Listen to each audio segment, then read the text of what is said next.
thanks to Rocket Money for sponsoring this video. More on that later. Ah yes, the Middle Ages, a time of knights and chivalry, castles and fairy tales, monks and murder? Truthfully, there's never been a period of history where there wasn't bizarre crime, violence, and exceedingly strange laws. I mean, look around you right now. It seems like every day the government is making a strange decision. That seems ridiculous now, but will be even more so in the future looking back. We have the privilege of hindsight looking back at the medieval era, and so it often looks to us like 1,000 years of bizarre thinking, even though we have quite a lot in common with our medieval ancestors than we'd like to think. And that includes their crimes. Welcome to episode 2 of Wild Crimes in Medieval Times. And come learn with me about illegal gossip, a dead cat being used as a weapon, and a killer monk. I know this one is much shorter than usual, and I need to take these glasses off now because I can't see, and also they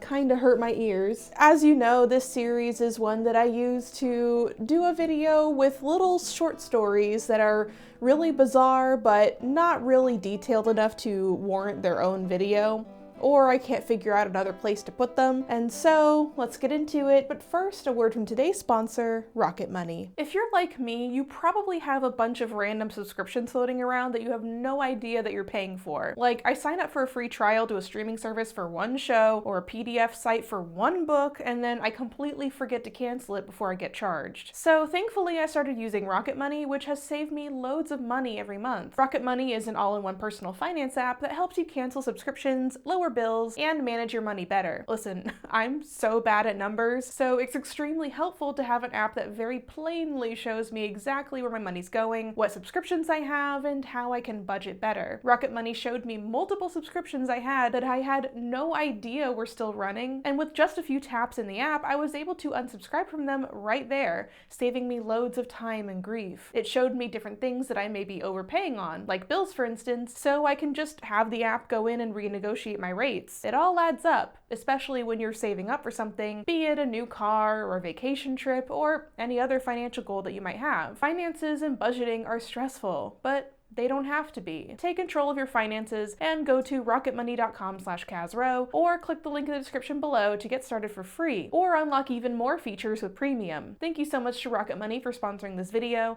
and now let's get back to learning some wild crimes in medieval times.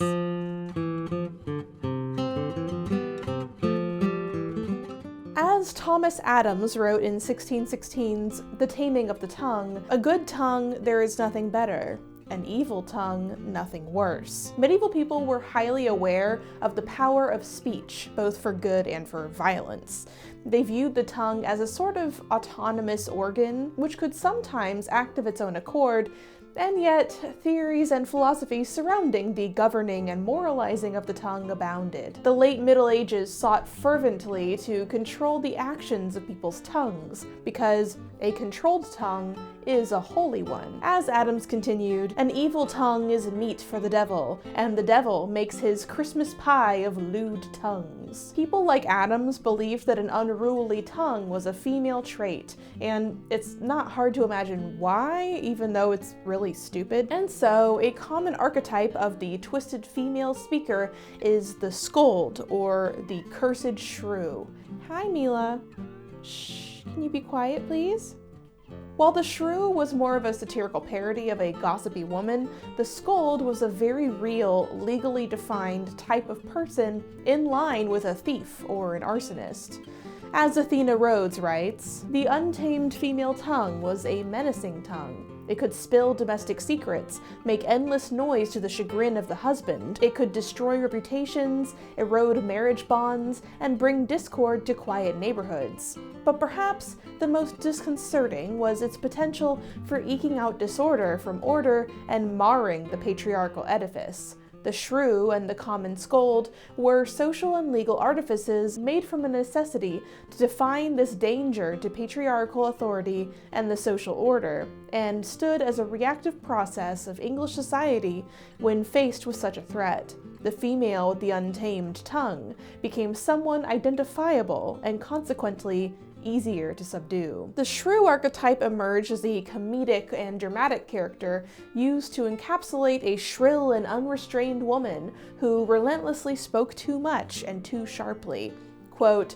scolding all day and night, and gossiping without end. Possibly the best known example of this type of character is Katharina in Shakespeare's The Taming of the Shrew, who is completely reduced down to her shrewish nature and rarely addressed by her name without some variation of cursed being attached to it too. By popularizing the shrew as a character that everyone could recognize, it became easier to identify her in real life as the scold, who faced actual legal consequences. In English common law, the scold was an official category of woman who could be charged legally if she was an overwhelming woman who habitually speaks disruptively and disturbs the peace. She had to be gossiping or quarreling in public and would have been known as shrewish to the entire community. Were men ever prosecuted as scolds? Not usually.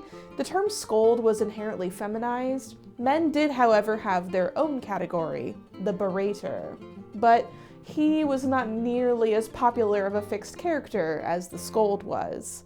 The thing is, according to the court records that we do have, most women charged as scolds were poor, married women who dealt with intensely hard lives and, as a result, tended to vent their frustration towards the people who held power over them. Husbands, the church, neighbors, etc. There's still a lot of nuance here. While it's understandable why these women were so frustrated, a large part of why they ended up in court was because they often would persistently start fights or yell at people in the community in public repeatedly. So it's not really as simple as, in the Middle Ages, women went to jail for gossiping, as I've seen posted online. It was a lot more complicated than that. In order to protect the overall peace of the community, the scold needed to be dealt with. But the punishment of the scold didn't fix the material situations that caused her to become one. And unfortunately, the legal punishments for a scold were usually kind of extreme.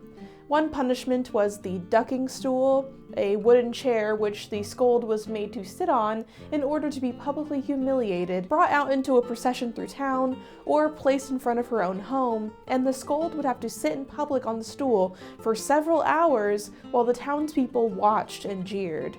And sometimes the woman on the ducking stool would be taken to a lake and dunked in the water over and over to cool her internal heat. In other punishments, a woman may have been made to wear a bridle, but in most cases, these women were simply fined or, in more extreme cases, exiled. So you see, it's a nuanced situation, but often still very strange, but not nearly as strange as what some men would do when pissed off. Sometimes wholly unprompted. Many of us have witnessed a bar fight at least once, especially if you live in a big city. That's nothing new. You get dudes together in a room, mix that with alcohol, odds are someone may get punched in the face. But I have to say, I've never seen anything as creative as this story discovered by researcher Allison Bailey. While combing through the medieval record for emotion-driven crimes for her thesis, she discovered a truly wild incident in which two men spent an evening drinking in a tavern. One of them left early, and the other man, who was the one writing the petition letter that we have, stayed in the tavern and ordered more drinks. He drank and drank, enjoying his night for we don't really know how long. Meanwhile, the first man who had already left was secretly waiting for him outside the tavern. Finally, the petitioner left the tavern, and the first man attacked him by striking him across the face with a dead and rotting cat. The dead cat ended up leaving a cut on the petitioner's cheek, and obviously this sent him into a rage, as it would pretty much anybody, sober or not, and he pulled out a knife and stabbed the cat attacker in the arm. That put an end to the fight, of course, although we have no idea why the attack happened in the first place, but that was not the end of it. Oh no. See, like many men, the cat-slinging slasher's hygiene was so bad, the wound ended up festering and developed sepsis, and he died. Meanwhile, the petitioner was thusly charged with murder, and he opened his petition arguing to the court that he had indeed been attacked first with a dead and rotting cat, and the king was like, okay, that's fair. You're pardoned. But God, I have so many questions. What even started this fight? How did the men know each other? And why did this guy choose a dead and rotting cat as his weapon? And how rotted was this cat that it was able to be used as a blunt force object? And where did he find it? And how long was he standing out there holding this dead cat? It truly boggles the mind. Many more unusual and interesting cases like this one can be read in Allison Bailey's thesis, which I have listed in my sources below. But the cat assault is not even remotely the strangest case of medieval murder. In fact, some murderers were lurking in some rather unlikely places.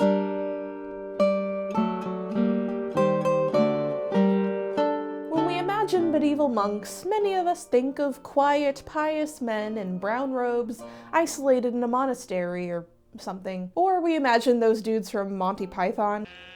We hardly imagine these dudes murdering and embezzling, but, well, this story from the history of Malmesbury Abbey has one hell of an example. Malmesbury Abbey was a Benedictine monastery in Wiltshire, and it had an interesting and frankly deranged abbot named John of Tintern, who served the abbey from 1340 to 1349. Now, John of Tintern started off his life of crime in more tame ways, like embezzling the modern equivalent of £9 million in the form of undeclared treasure, thieving, and starting fights. Hey, a life in the service of God can be slow and possibly maddening as an existence, but then he decided that that's not really good enough, and by the 1330s, he took things to the next level. He was essentially a gang leader at this point, likely due to his history as the right-hand man of the previous abbot, Adam de la Hawke, and he had gained a huge amount of power with strong connections to big names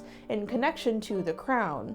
So he probably felt untouchable. Tintern hired a group of dudes to burn Lord Ralph of Combs' house down, and he took the guy's wife Margaret hostage, forcing her to be his lover.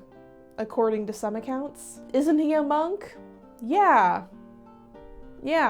Although, one contemporary source does claim that Margaret was party to the crime and colluded with Tintern to commit the arson, so who knows? Consensual or not, either way, the two lived together openly at Malmesbury, and this, of course, raised even more alarm in Wiltshire. Then it was discovered that before he even became an abbot, he had been ordering people to commit contract murders. It was hard to determine why he was having people killed, but historians found some clues that it may have been motivated by his desire to take land from various abbey tenants and give it to his buddies. Eventually, the accusations against Tintern built up, and he was arrested along with two of his accomplices, although they were all granted bail, and the court ended up pardoning him.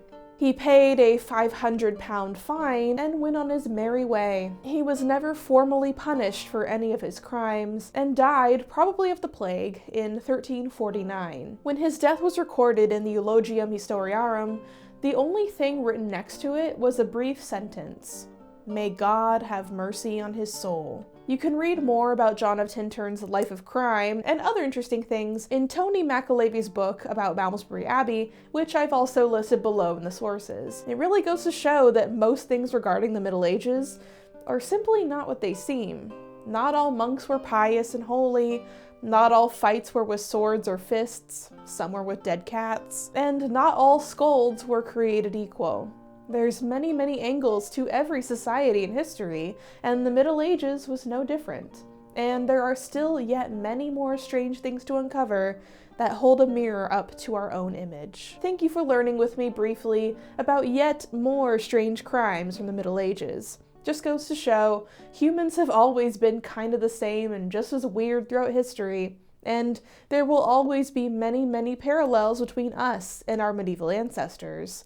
Mostly because humanity is frankly unable to get a grip. Oh well. Anyway, if you love history and comics and want to read the true story of a queer artist couple who fought against fascism in the 40s, be sure to get yourself a copy of my graphic novel, Liberated, The Radical Art and Life of Claude Cahun. And until next time, wash thy hands, wear thy mask, and cats are friends, not weapons.